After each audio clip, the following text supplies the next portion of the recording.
నమస్తే. ఈరోజు నేను చదువుతున్న కథ పేరు గ్రహణం. రచించిన వారు జొన్నలగడ్డ అరుణ. చాలాసేపటి నుంచి బస్టాండ్లో నిలబడి ఉంది మీనాక్షి. సిటీ బస్సులు రాలేదు, ఎందువల్లనో తెలీదు. తను కాలేజీ నుంచి రావటానికి ముందుగానే బస్సులన్నీ వెళ్ళిపోయాయా? అలా జరిగి ఉండదు. అలాగే అనుకున్నా వేరే రూట్లో వెళ్తే బస్సులైనా రావాలిగా. ఒక్క బస్సు కూడా రాలేదు. రోడ్డు మీద ఆటోలు జోరుగా వెళ్లిపోతున్నాయి. కొంతమంది నడిచి వెళ్తున్నారు. సిటీ బస్సులు ఎందువల్ల తిరగడం లేదో మీనాక్షికి అర్థం కాలేదు. సరిగ్గా అప్పుడే రోడ్డుకు అవతల వైపునున్న హోటల్ పక్కన పాన్ షాప్ యజమాని 50 ఏళ్ల మనిషి రోడ్డు దాటి మీనాక్షి దగ్గరకు వచ్చి, అమ్మాయి, నీకు తెలియదేమో, ఇవాళ సిటీ బస్సులు తిరగవు, ఆటోలో ఇంటికి వెళ్ళు అన్నాడు. ఎందుకండి? మీనాక్షి అడిగింది. సిటీ బస్సు డ్రైవర్ల మధ్య ఏదో గొడవ జరిగి కొట్టుకున్నారట. అప్పటి నుంచి బస్సులు తిరగడం లేదు. ఈ విషయం నీకు తెలీదు అనుకుంటాను. రోజులాగే కాలేజీ నుంచి వచ్చి ఇక్కడ నిలబడ్డావు. ఎంతసేపు నిలబడినా సిటీ బస్సులు రావు, ఆటోలో ఇల్లు చేరు అని చెప్పి వెళ్లిపోయాడు. మీనాక్షికి ఏమీ పాలు పోలేదు. ఆటోలో ఇంటికి వెళ్ళవచ్చు, కానీ ఆటోకి సరిపడా డబ్బులు లేవు. సిటీ బస్సుకే డబ్బులున్నాయి. ఆటోలో ఇంటికి వెళ్ళినా తన మేనత్త ఆటో వాడికి డబ్బులు ఇవ్వదు. తనను తిట్టిపోస్తుంది.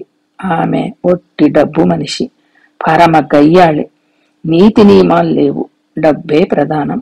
ఆమెకు డబ్బు కోసం ఎంత నీచానికైనా సిద్ధపడుతుంది.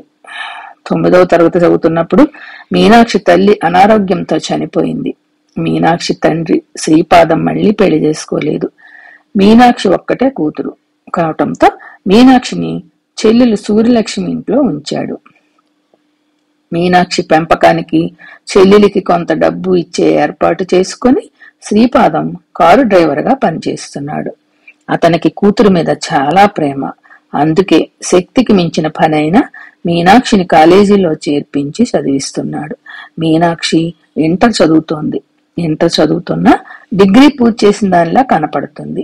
వయసుకు మించిన ఎదుగుదల. మీనాక్షికి తల్లి పోలిక వచ్చింది. తల్లి అందంతో పాటు తల్లి భారీతనం కూడా వచ్చింది. ఆలోచనలో ఉండగానే మీనాక్షి ముందు అంబాసిడర్ కార్ ఆగింది. అందులో మీనాక్షితో పాటు కాలేజీలో చదివే అమ్మాయి వకుల కనపడింది. మీనాక్షి, వచ్చి కారెక్కు, ఈ రోజు సిటీ బస్సులు తిరగబట అని మీనాక్షిని పిలిచింది వకుల. డ్రైవర్ సీట్ లో కూర్చున్న లావుపాటి మనిషి కూడా మీనాక్షిని పిలిచాడు. నిన్ను మీ ఇంటి దగ్గర డ్రాప్ చేస్తాడు అన్నది వకుల మీనాక్షి సంశయాన్ని చూసి. మరొకప్పుడైతే మీనాక్షి కారు ఎక్కేది కాదు. కాని వకుల పిలవటంతో వెళ్లి కారెక్కి వకుల పక్కన కూర్చుంది. కారు బయలుదేరింది. సిటీ బస్సు డ్రైవర్ల గొడవ గురించి వకుల చెప్తున్నప్పుడే వకుల ఇల్లు వచ్చేసింది.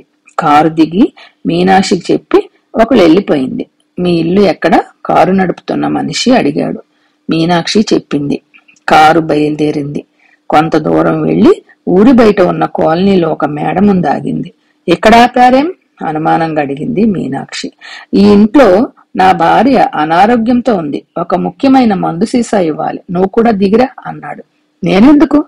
చెబుతాను. ఈ మధ్య నీ వయసులో అచ్చం నీలాగే ఉండే మా కూతురు జబ్బు చేసి చనిపోయింది. ఆ దిగులతో నా భార్య మంచం పట్టింది. నా భార్య మనసు తేలిక పడుతుందని రమ్మంటున్నాను. ప్లీజ్ కాదనకు అర్థింపుగా అన్నాడు.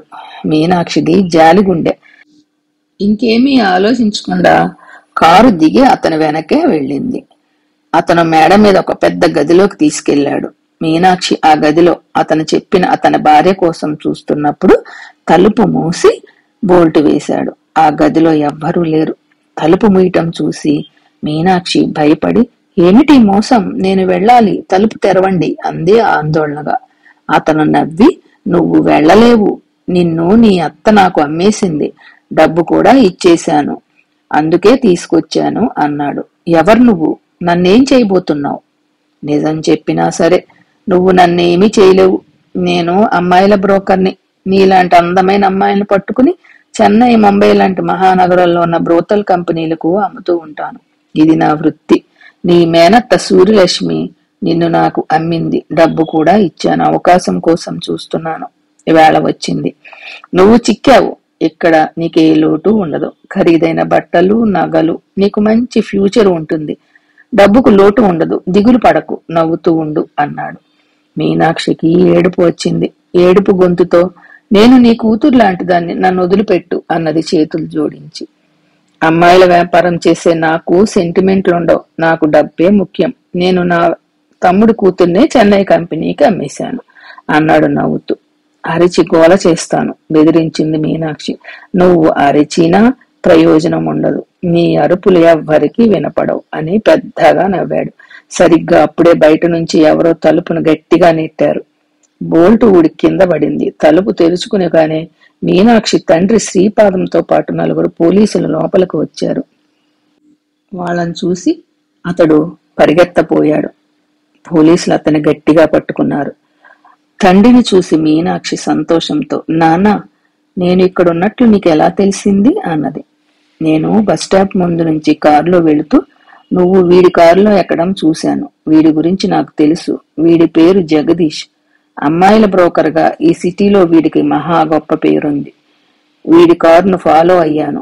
ఇంట్లోకి తీసుకెళ్లడం చూశాను. నిన్ను మోసంతో తీసుకొచ్చాడని అర్థమైంది.